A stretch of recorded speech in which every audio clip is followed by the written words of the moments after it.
नहीं छोड़ूंगी, किसी को भी नहीं छोड़ूंगी, सबको मार दूंगी। इस गांव के एक भी बच्चे को नहीं छोड़ूंगी, सबके सब मारे जाएंगे। एक गांव में एक बहुत ही भयानक चुड़ैल एक पेड़ पर एक बच्चे को रस्सी से बांधकर लटका रही थी और उसे मारकर बहुत ज्यादा खुश हो रही थी। जो मेरे साथ हुआ अब मैं सबके साथ करूंगी, मैं किसी को भी नहीं छोड़ूंगी। तभी उसके पास खड़े हुए दो बच्चे बहुत ही जोरों से रोने लगते हैं और रोते हुए चुड़ैल से कहते हैं, मम्मी बचाओ, पापा बचाओ, ऊपर वाले कितनी भयानक चुड़ैल है। अरे चुड़ैल हमें छोड़ दे हमें।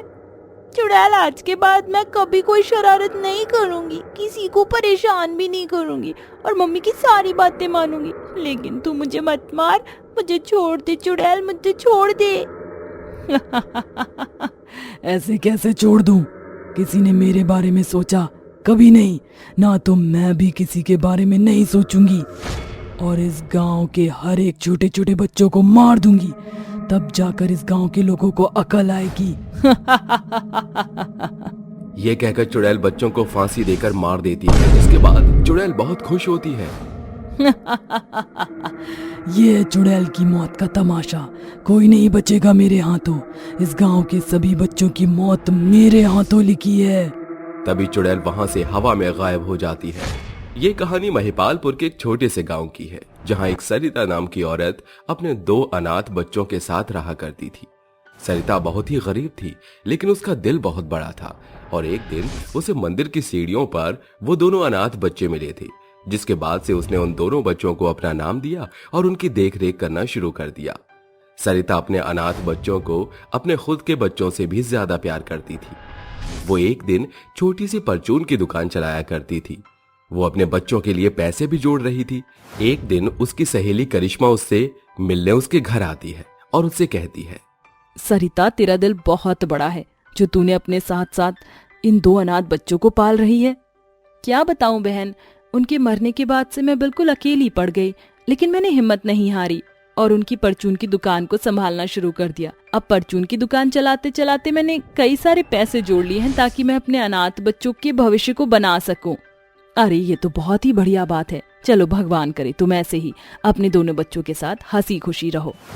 ये कहकर करिश्मा वहां से जाने लगती है। वहीं दूसरी तरफ सरिता के घर की एक खिड़की से गांव का एक मोहन नाम का लड़का ये सब सुन लेता है, जिसके बाद उसके मन में लालच आ जाता है और वो वहां से सीधा अपने कुछ दोस्तों के पास जाकर उनसे कहता है, अरे दोस्तों, मेरे पास एक बहुत ही अच्छा प्लान है। मेरे हाथों सोने की मुर्गी लगी है। बोलो, अगर तुम लोग तैयार हो तो प्लान को आगे बढ़ाना शुरू करते हैं। अरे वाह मेरे शेर, तुझे तो खजाना हाथ लगा है, उसके बारे में कुछ बता। मोहन अपने सभी दोस्तों को सारी बातें बता देता है, जिसे सुनकर उसके सभी दोस्त बहुत ही ज्यादा खुश हो जाते हैं और रात होने का इंतजार करने लगते हैं। जिसके बाद जैसे ही रात होती है वो सभी सरिता के घर पैसे चोरी करने के लिए पहुंच जाते हैं। ओए जल्दी बता, कहाँ छुपा रखा है पैसा? कौन सा पैसा? किस पैसे की बात कर रहे हो तुम? चले जाओ यहाँ से वरना पुलिस को बुला दूंगी। क्या कहा? हमें धमकी दे रही है? रुक, तुझे तो मैं अभी बताता हूँ।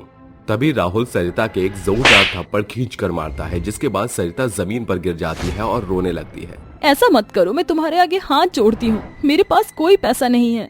अरे यार, ये ऐसे नहीं बताएगी जब तक इसे मारेंगे नहीं।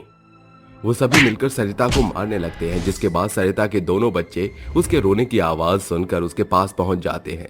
जैसे ही वो सब उन्हें देखते हैं वो उन दोनों बच्चों को पकड़ लेते हैं और सरिता को धमकी देने लगते हैं। जल्दी जल्दी बता दे, आखिर तूने कहाँ छुपा रखे हैं पैसे, नहीं तो अच्छा नहीं होगा। अगर तूने नहीं बताया तो मैं तेरे दोनों बच्चों को मार दूंगा। ये देख, बिल्कुल इस तरह। तभी राहुल अपने हाथ की छुरी से उसके बच्चों के हाथ काटने लगता है। ये सब सरिता से बर्दाश्त नहीं होता और वो कहती है, रुक जाओ, ऐसा मत करो, मैं तुम्हें सारे पैसे दे देती हूँ, मेरे बच्चों को छोड़ दो, मैं तुम्हारे आगे हाथ जोड़ती हूँ। तभी सरिता अपने कमरे की अलमारी से सारा पैसे निकाल कर उन सबको दे देती है, जिसके बाद वो सभी जोर जोर से हंसने लगते हैं। तुझे क्या लगा था कि हम तुझे बहुत ही आसानी से छोड़ देंगे? ऐसा नहीं है, अगर तुझे छोड़ दिया तो तू हमें कभी भी फंसवा सकती है। तभी वो तीनों उसके दोनों बच्चों के गले में रस्सी बांधकर उसके आंगन के पेड़ पर लटका देते हैं और सरिता के पेट में चाकू घोंप देते हैं, जिसके बाद सरिता मर जाती है। लेकिन मरते हुए वो जाने से पहले कहती है, मैं वापस आऊंगी और तुम लोगों से बदला लूंगी। जैसा तुमने मेरे बच्चों के साथ किया मैं तुम्हारे बच्चों के साथ करूंगी और कोई भी मुझे नहीं रोक पाएगा। तभी सरिता मर जाती है और वे लोग पैसा लेकर वहां से फरार हो जाते हैं। लेकिन मरने के बाद सरिता एक बहुत ही भयानक चुड़ैल बन जाती है। नहीं छोड़ूंगी, किसी को भी नहीं छोड़ूंगी। सरिता गांव जाती है और गांव के हंसते खेलते बच्चों को चोरी छुपे उठा ले जाती है और अपने घर में ले जाकर कैद कर देती है। जैसे ही रात के 12 बजते हैं, चुड़ैल गांव के एक पेड़ पर उन बच्चों को ले जाकर फांसी देने लगती है। तुम में से किसी को नहीं छोड़ूंगी। वो सभी बच्चे बहुत ही जोरों से रो रहे थे, लेकिन चुड़ैल को उनमें से एक पर भी रहम नहीं आता और वो उन्हें पेड़ के सहारे फांसी देकर मार देती है। ये सब गांव का एक आदमी देख लेता है, जिसके बाद वो मशाल जलाता है और मशाल जलाकर पूरे गांव को इकट्ठा कर लेता है।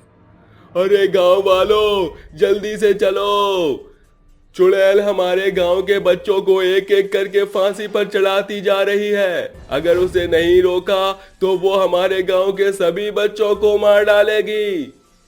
हाँ हाँ, जल्दी चलो, उसे रोकना ही होगा। तभी गांव के सभी लोग अपने हाथों में मशाल लेकर चुड़ैल को चारों तरफ से घेर लेते हैं, जिसके बाद चुड़ैल उन्हें देखकर जोर जोर से हंसने लगती है। तुम गांव वालों देखो अपने बच्चों की मौत का तमाशा। ये देखकर तुम्हें बहुत अच्छा लग रहा होगा। देख चुड़ैल, हमारे बच्चों को छोड़ दे वरना अच्छा नहीं होगा। मैं इनमें से किसी को नहीं छोड़ूंगी। जो मेरे बच्चों के साथ हुआ, अब मैं वही सब तुम्हारे बच्चों के साथ करूंगी। देख, इसमें हमारे बच्चों की क्या गलती है? जो हुआ उन चोरों ने तेरे साथ किया, पर तू हमारे बच्चों को क्यों मार रही है? ये बच्चे मासूम हैं, इनका कोई कसूर नहीं है, इन्हें छोड़ दे, जाने दे इन्हें। बड़ा आया मुझे समझाने वाला। तुम लोग यहाँ से चले जाओ, वरना मैं इन बच्चों के साथ साथ तुम्हें भी मार डालूंगी। मेरे सर पर खून सवार है। तभी वहाँ चुड़ैल के दोनों बच्चों की आत्मा प्रकट होती है, जो चुड़ैल से कहती है, माँ, आप ये क्या कर रही हो? छोड़ दो, जाने दो इन्हें। इन्होंने तुम्हारा क्या बिगाड़ा है? ये सब बेकसूर है। हाँ माँ, इन बच्चों ने कुछ नहीं किया। तुम इन चोरों की सजा इन मासूम बच्चों को नहीं दे सकती। जो आपके बच्चों के साथ हुआ, आप दूसरों के बच्चों के साथ कैसे कर सकती हो? इन्हें छोड़ दो माँ, इन्हें छोड़ दो। अपने बच्चों की आत्माओं को देखकर चुड़ैल बहुत ही बुरी तरह रोने लगती है और रोते हुए अपने दोनों बच्चों को गले से लगाते हुए कहती है, सही कहा तुमने, मेरी गलती है। मुझे बेकसूर और मासूम बच्चों की जान नहीं लेनी चाहिए। बेकार में मैंने कितने बच्चों की जान ले ली, लेकिन अब मुझे समझ आ गया है, इसलिए मैं अब तुम्हारे साथ साथ यहाँ से मुक्त हो जाऊंगी।